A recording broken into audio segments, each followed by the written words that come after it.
The title of this video is actually 100% clickbait, but it's also kind of true. I actually feel that YouTube is kind of anti-cinema. The effectiveness of YouTube goes beyond the concerns of cinema or cinematic images in general. A lot of the most effective and the most valuable YouTube videos to me are actually shot very flat and they're very clear, and that's what makes them important. But that said, maybe you're struggling with trying to make your videos more cinematic. I'm a long-time cinematographer. I worked as a cinematographer for over 25 years in a variety of different productions, television, films, and I know a lot about it. Why aren't my videos more cinematic? Because I don't give a fuck about doing it that way. But I'm going to give you some tips. I'm only going to concentrate on 3 tips. They're good tips and they will instantly improve your cinematography. The first thing we're going to do is watch something together in my office. Let's go to my office. Before we watch this short piece, let's talk about the concept of cinema. I'm going to keep this very short, but cinema or movies is a product, and a product with no physical product that you can hold in your hands. Literally, you just pay to witness something on a screen, and the only thing you're buying is the memory of that event. So if you're the cinematographer in charge of the photography for a movie, you want to make it memorable. And that's the key concept I'm going to talk about, is how to make memorable images. That is your business, to make the most memorable image that you can. Let's take a look at this short. You probably know it already if you've seen the show Breaking Bad. It's during the final episode, the character Jesse has a dream of what his life would be like as a woodworker. So what they've done is they've crafted this very memorable scene. You've got all kinds of artistic and shadowy and warm and interesting close-ups of woodworking being done, and it's all slowly leading up to the construction of a very special box he's making. They referred to this in earlier season, and it's a really interesting payoff to come back to this, even though it's a dream. So again, this is a memorable scene. It sticks in our memory for some reason, but how does it do that? And there are 3 concepts that I'm going to outline right now, and please write these down. Actually, you know what? I'm just going to put them on screen. First of all, intention. What is the intention of the scene? Well, the scene is a dream sequence. The scene is meant to convey a sense of warmth and security and a life well led. So how do they accomplish that?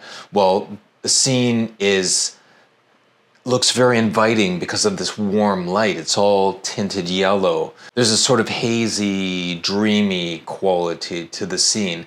So without that intention, going into the scene, the cinematographer and the team knew full well what they wanted to create and how it wanted to contrast to the next scene where he's actually dreaming about this as a prisoner in a meth lab. So they went full out on this concept. They bathed the scene in yellow light, and they just had this very romantic, dreamy, comforting atmosphere. So the intention here is transmitted and communicated very well. And this is very important. This is very important. The intention and the fact that it has such a strong intention is what makes it emotional. And being emotional makes it memorable. Just like listening to an emotional song or having an emotional experience in life, it becomes memorable. It becomes part of your memory. That is the most important concept I can talk to you about, is intention. Let's go to the second concept, mystery. How do they create a sense of mystery? And it's what's really important about mystery is that you don't want to show everything.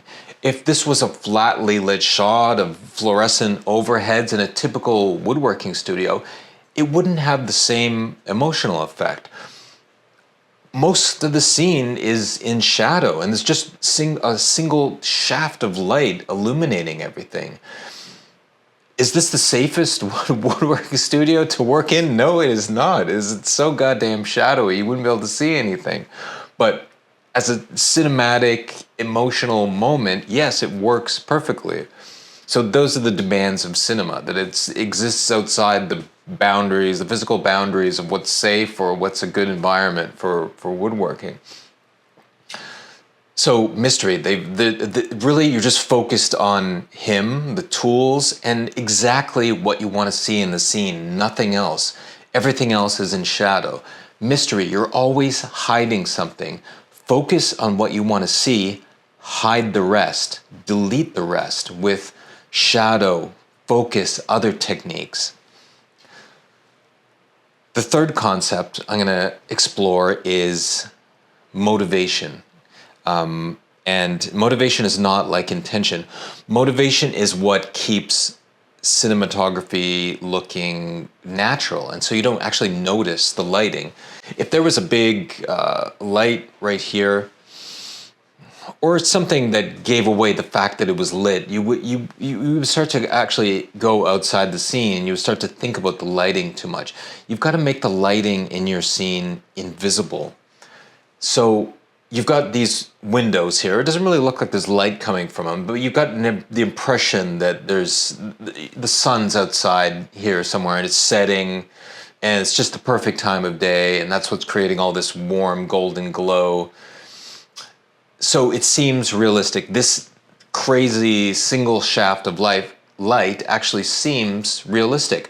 So that's motivated light. And that's what all the great cinematographers do, is they motivate their light in a logical way that sort of bypasses all your instincts to say that it's wrong.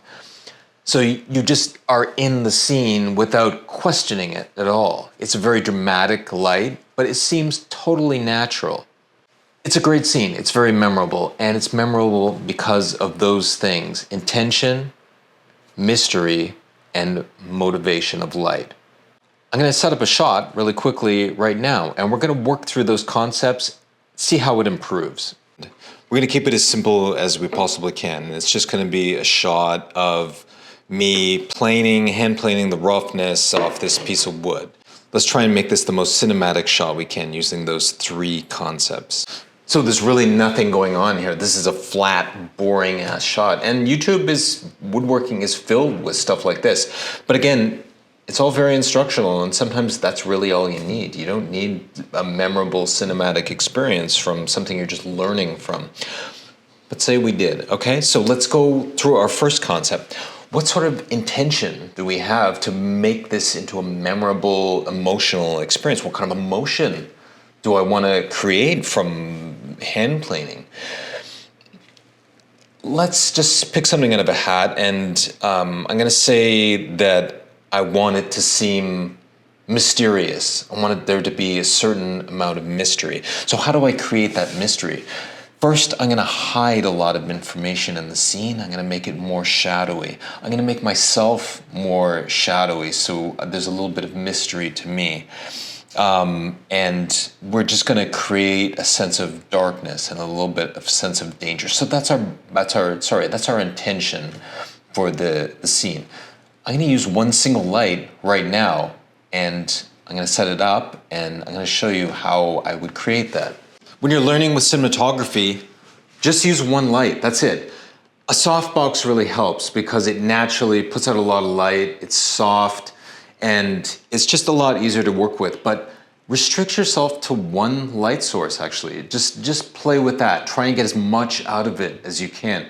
Try and get all the moods: happy, sad, mysterious, etc. What I'm going to do is I'm going to set up the light back here, and I'm going to rake this way. This is called shooting into the light, or three-quarter light, something like that. But what it does is it strangely creates a lot of shadow, but it also activates our sense of form. It really allows you to focus just on form alone in a better way that flat photography could ever do.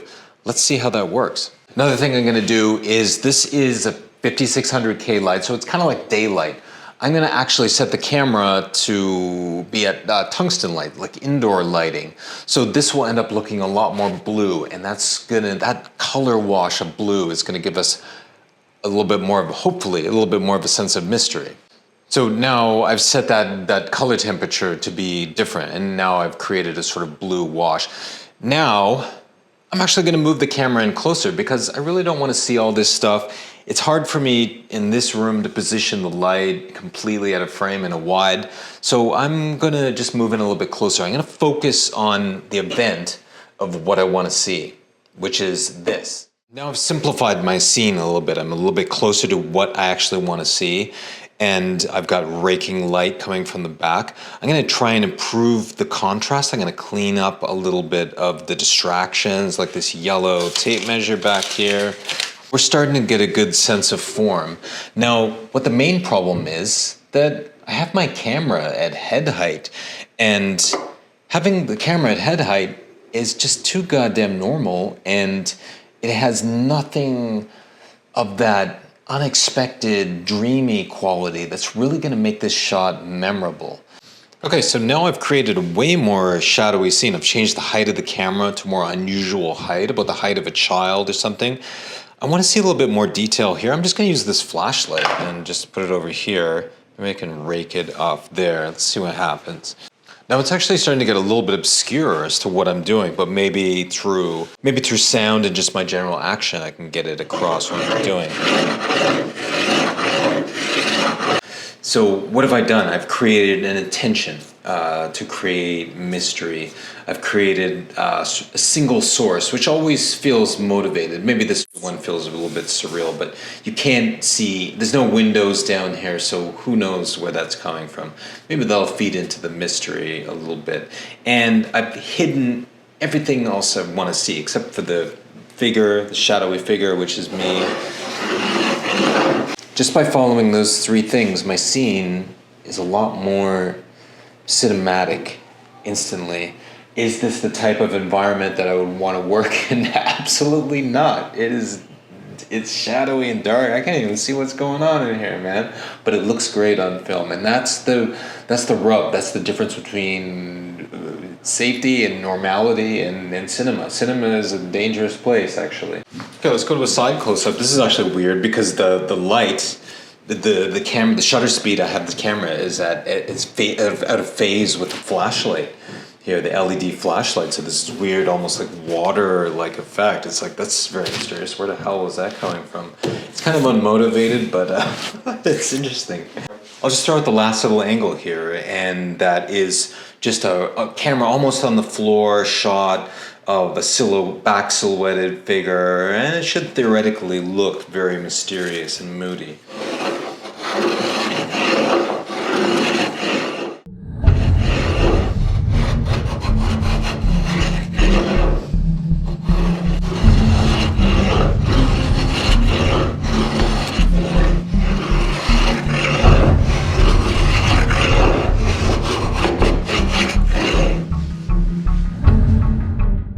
So that's it, mission accomplished. Follow those principles. First, create your intention. You want to create a memorable images. Emotion means memorable. The next one, mystery. Hide everything you don't want to see. Only focus on what you want to get across, and only that.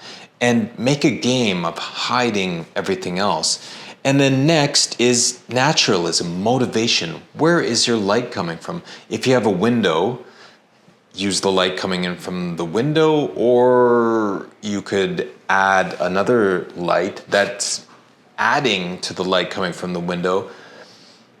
Make your light as natural as possible, and people won't even notice that they're having these great emotions. They'll just get sucked into the event, into the scene that you've created. And that's how to make your making or woodworking videos more cinematic.